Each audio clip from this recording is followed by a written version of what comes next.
Hi, I'm Sheilaa Hite, astrologer, tarot master, medium, spellcaster, and all-around magical being.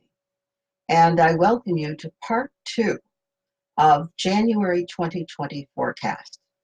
The decade, the year started so spectacularly that we had to, or I had to, divide this month into two. There's a lot that happened this month, and there's a lot more that's going to happen before the month ends. I would like to reference what happened in the last, or what I spoke about in the previous forecast video, which was the first part of January.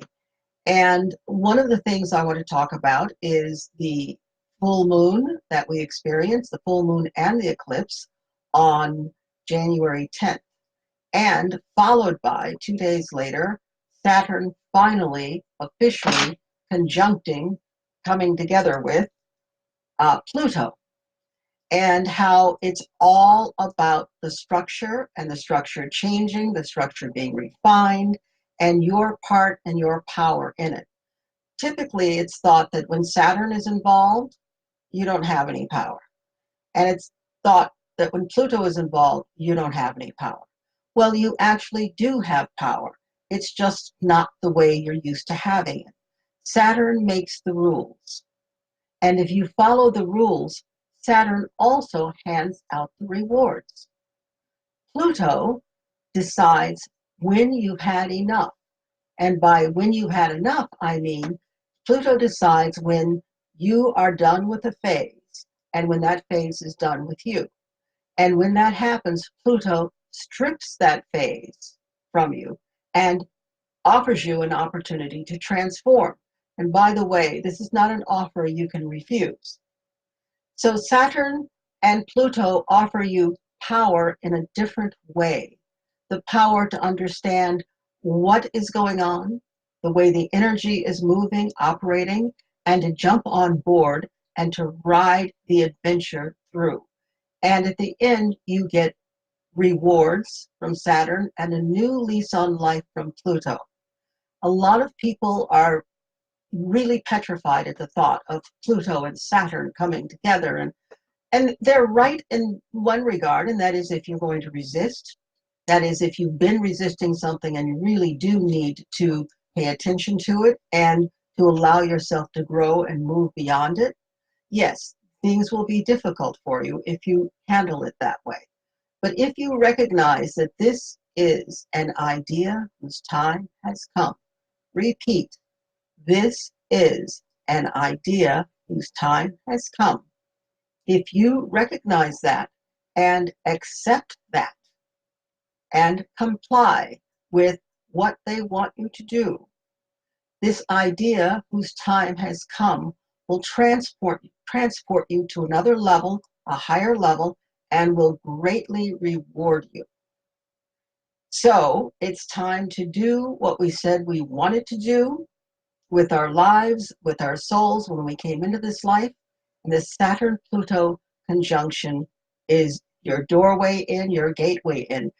And it was just preceded by the full moon, everything, full moon, together with the South Node, which is, you can spill everything out onto the table, all of your old everythings.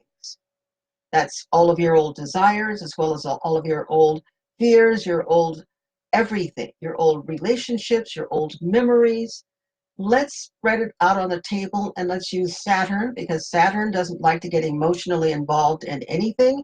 Let's use Saturn to unemotionally go through everything on that table and sweep away what isn't yours. Because if you don't let Saturn do that, then Pluto will have to come in, and it uses a much harsher method, and it sweeps away everything that needs to be swept away.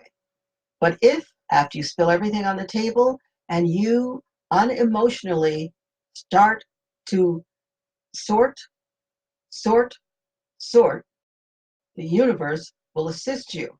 And Saturn and Pluto will definitely be on your side. And as you sort, sort, sort, what was there that was taking up all that space is going to be filled with where you are really now, with who you are really now. It's going to be filled with those aspects of the now you that really are of value to you, that are of help to you, that reflect you in the most positive light possible. So now on to the rest of January. We start with January 16th, which is just a few days. And on January 16th, we have the planet Mercury. Mercury is the planet that rules communication.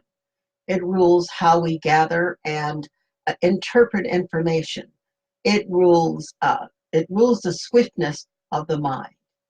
And Mercury is in its own special sign. Mercury doesn't rule Aquarius, but Mercury operates best in Aquarius. Aquarius is the free thinker. Aquarius is the genius. Aquarius is the inventor. So Aquarius is always ahead of us. And so now you have the planet of thought, the planet of planning, the planet of mental creation in its best sign, Aquarius, where it's open for new thought. Aquarius and its ruling planet, Uranus, also rule divine insight. So with Mercury in Aquarius, you are open to the possibility of receiving divine information that is beyond helpful, that is priceless. So the more you stay open during this Mercury in Aquarius period, the more likely you are to receive information that just takes you beyond all limits. Now, Mercury is in an aspect, a relationship square with Uranus, the planet Uranus in Taurus. The square is like that. It's abrasive. And the square does not let you rest easily until you deal with it. And part of what you have to deal with the square is something in you that keeps coming back. It keeps coming right up into your face, keeps coming right into your face. You have to deal with that. And maybe that something that's coming right into your face really has no business in your life.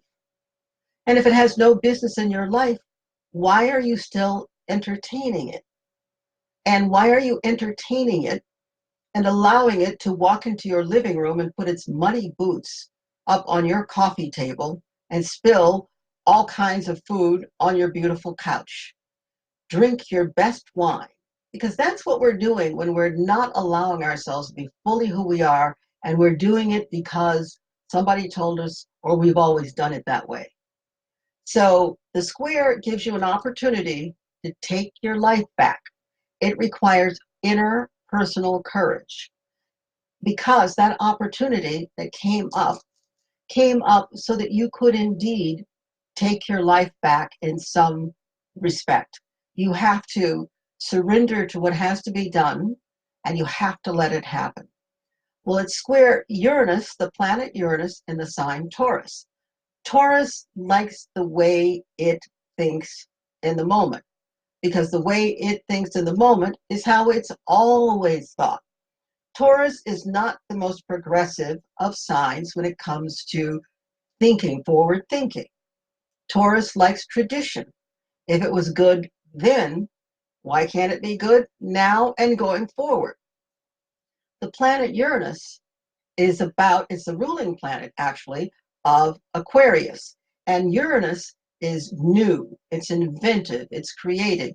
Uranus wants new things, new people. Uranus is the most phenomenal mental adventure planet we have, because it's willing to say, I think that might be a good idea.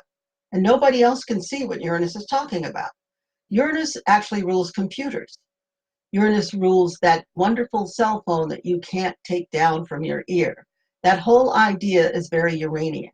Well, it's now in the sign of Taurus, and Uranus in Taurus means that we can break the stranglehold that Taurus has on tradition and on not letting go and on not moving forward, because Uranus in Taurus is about that. Things are going to break open. Now that you have Mercury square Uranus, then what you have happening here is no matter what the signs, things are going to open up, they're going to break open, new opportunities for new realizations, for new insight, for new thought, for new adventures. That's all going to come through. The difficulty of this placement, Mercury square Uranus, yes, Mercury square Uranus, the difficulty of this is whether you will recognize that this is, again, an idea whose time has come, and there's nothing you can do about it except get on board and go for it. You have some outmoded ideas. You have some old issues that you really need to, let's not examine them anymore. You've examined them and examined them. Let's just toss them.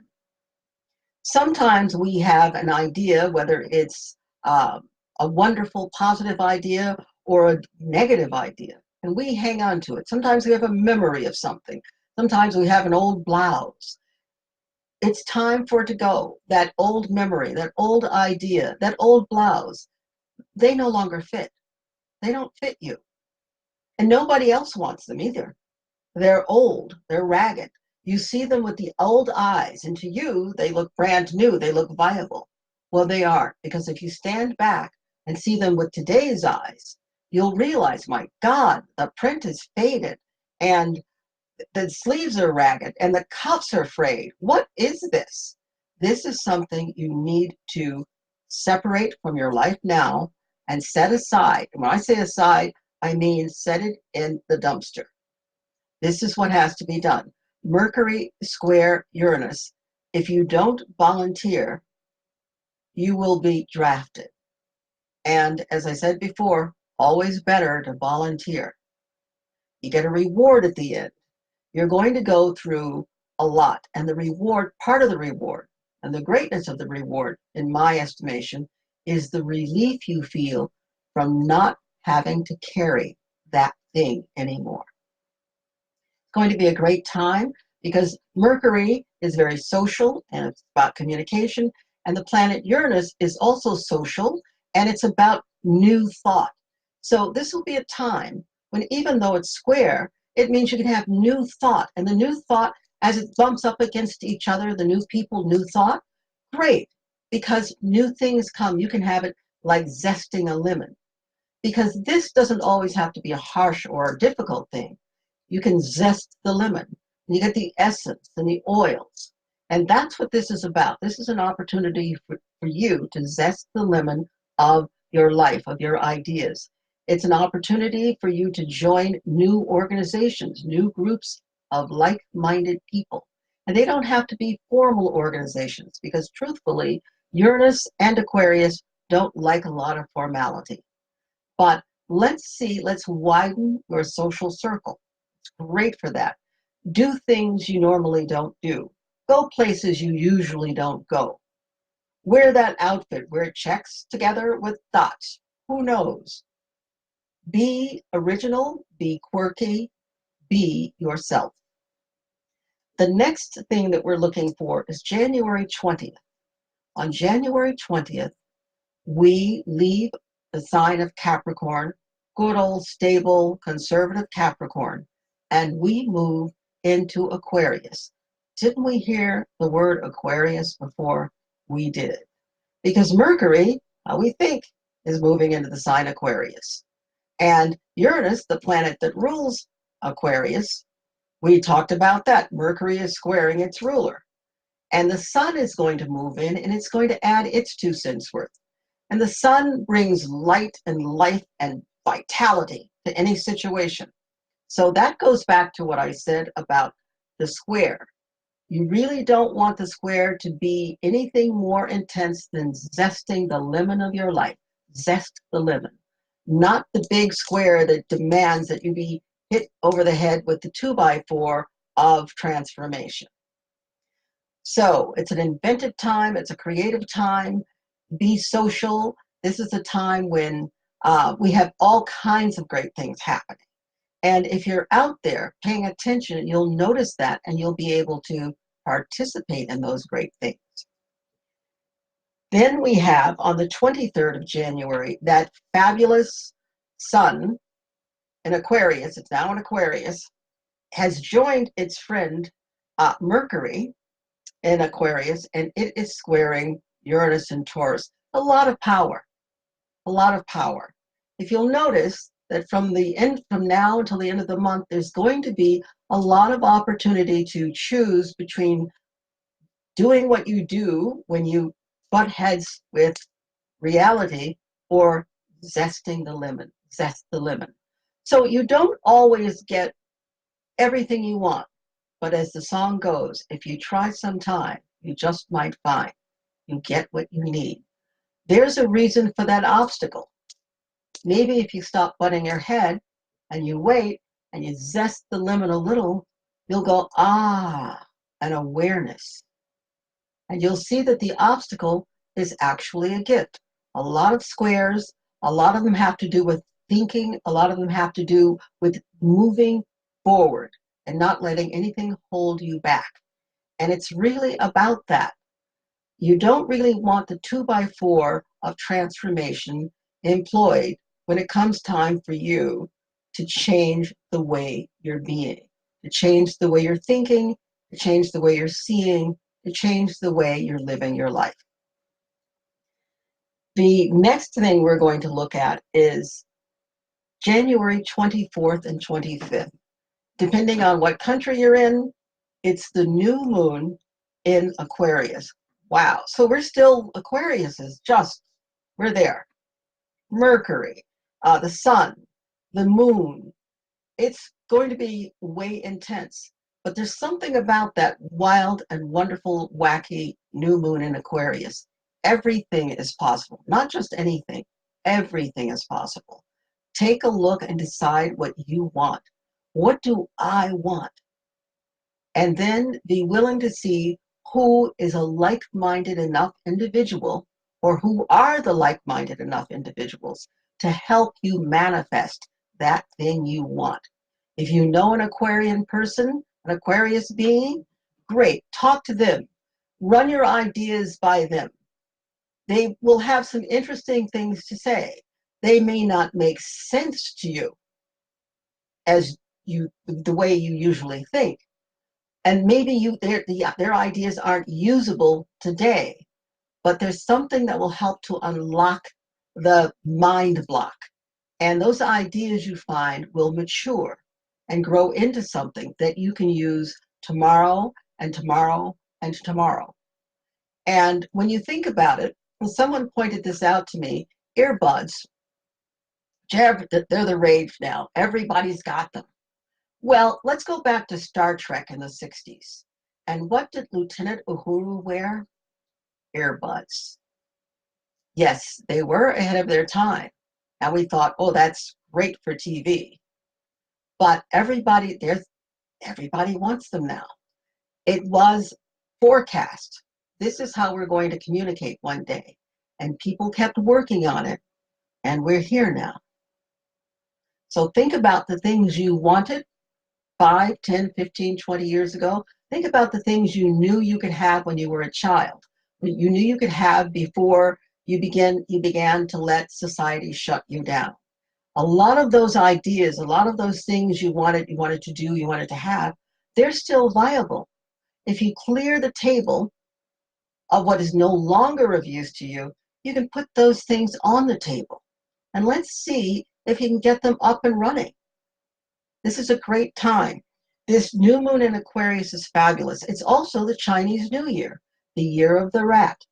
And this is a very ambitious year. This is a year when things can happen. It's social, but social in that everything needs to be geared toward your ambition. Because if you focus on gearing all of your energy toward your ambition in a positive, cooperative way, the universe will reward you. And it's a great reward, and it'll be a great year filled with unexpected adventures and unexpected rewards. The next thing we need to look at is kind of a combination of planets and signs and positions. January 27th and January 28th. We have Venus, the planet of cooperation, of relationship, of love, of balance. We have of diplomacy.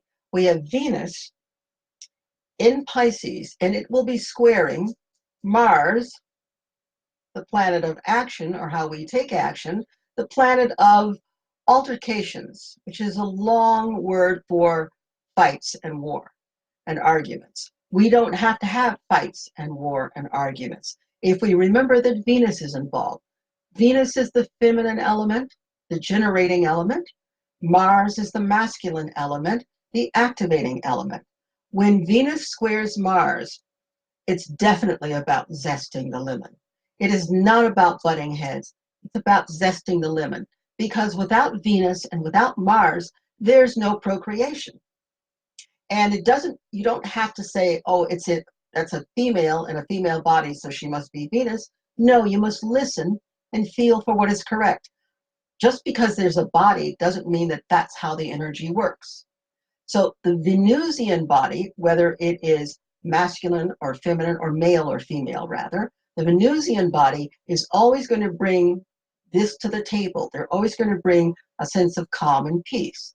The masculine body, whether that body is actually male or female, is going to bring the activating element to get this creative venture up off the table and to get it moving. Well, they're going to be square. It's actually not a bad thing, but what you want to do is not waste time arguing your point. What you want to do is take that energy that's attracted you together in some passionate form, and instead of having it be anger or an argument, let's let that passion work for you. Let's turn that square into something that's going to procreate, that's going to create a new life, a new form of life. Get those ideas out of here and out of here and out into the world in actual form. Use the energy. The next thing is, of course, that Venus in Pisces will conjunct Neptune.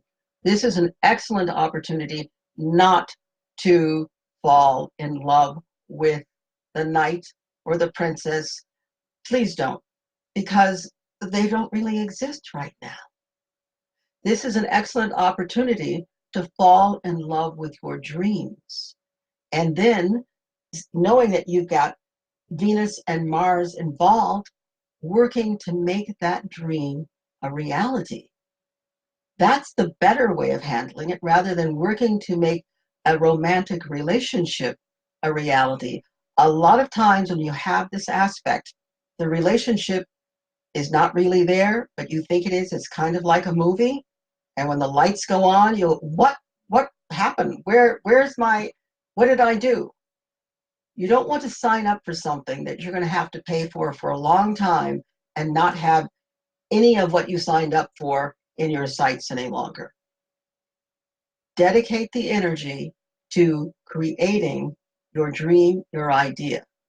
And when this Neptune square passes, moves beyond Venus and Mars, you will be able to see clearly and you'll have something great to show for it.